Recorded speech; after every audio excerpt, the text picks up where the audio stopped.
All right, let's dive right in. Today we're cracking open a truly timeless guide to self-mastery from a classic work by Ibn al-Jawzi called Sifat al-Safwa. You could think of it as an ancient blueprint for winning the single most important battle you'll ever face. So let me just start with this question for you to think about. What if the greatest victory isn't about conquering some external challenge, but about mastering the world inside you? That's the huge idea we're going to unpack today.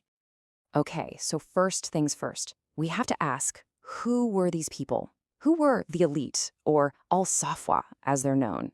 What was their secret? Now here is the absolute key to understanding al-Safwa. They weren't some special class of people born with, superhuman abilities. Not at all. Ibn al-Jawzi makes it so clear.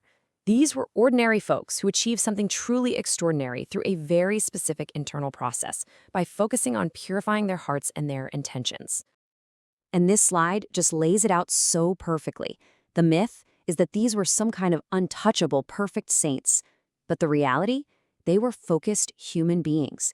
They walked in the markets, they ate and drank, and they faced the exact same internal struggles and weaknesses that you and I do.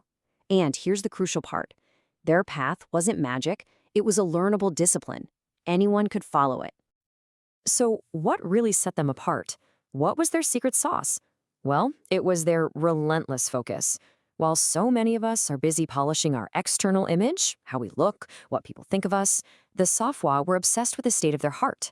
That was the whole game for them, purifying the inside. Okay, so that brings us to the next section, because this internal focus meant they had to face a battlefield, one that exists inside every single one of us. They chose to confront their closest and toughest enemy head-on, the self. Now, in this spiritual tradition, that inner enemy has a name, the nefs.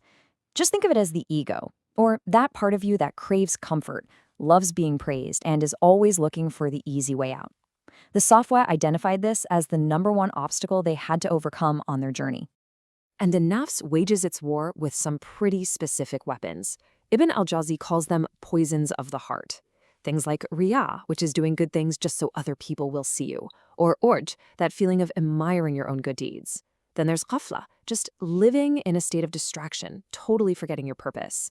And maybe the most modern-sounding one of all, hub athana, the love of praise. Wow. In our age of social media likes and validation, that one really hits home, doesn't it? And just listen to this powerful quote from the book. Ibn al-Jawzi calls the love of praise a hidden poison. It's so subtle. It can sneak into your absolute best actions and just corrupt them from the inside out. And you might not even realize it's happening. That's how tricky this inner battle really is. So, if that's the problem, what's the solution? Right? That brings us to our third section, the path of purity. And this isn't just theory. The Safwa had a super practical, timeless toolkit for actually winning this inner war. But hold on, before we even get to the tools in that toolkit, we have to understand the single foundation that everything else is built on, the one non-negotiable. And that concept is ikhlas, or sincerity. The Safawi viewed it as the very soul of an action. It's all about purifying your intention, your why, so that whatever you do, you're doing it purely for a higher purpose, completely free from wanting praise or any kind of personal gain. Without ikhlas, they believed every other effort was basically pointless. Okay, so with sincerity as the foundation, here's their framework. It's like a 4-step cycle that just keeps going. First, mujahada. You gotta actively struggle against that ego. Second, muhasaba. You have to hold yourself accountable constantly. Third, sabr, patience. You gotta endure the hard stuff. And finally, toba. Every time you slip up, you immediately turn back and course correct. And their self-accountability was so practical.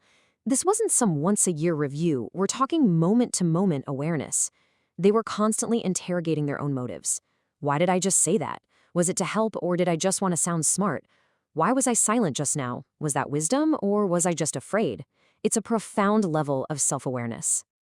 And this quote, honestly, it just stops you in your tracks. It perfectly captures how deeply committed they were to sincerity.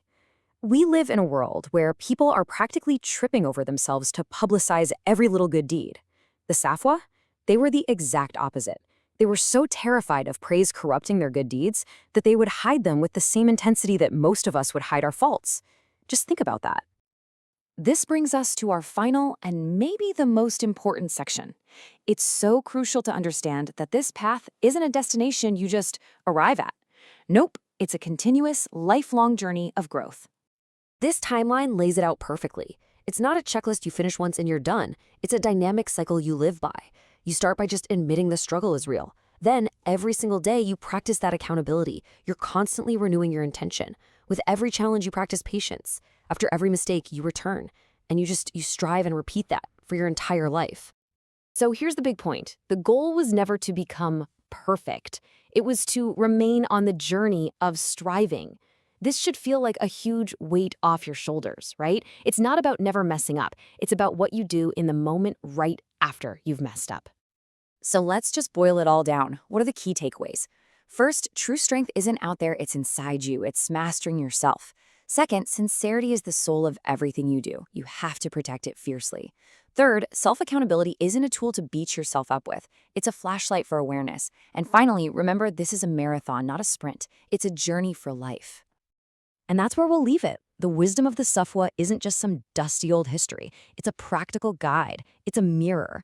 And it leaves every one of us with a very personal, very immediate question to reflect on. Based on everything we've just seen, what internal battle will you choose to fight today?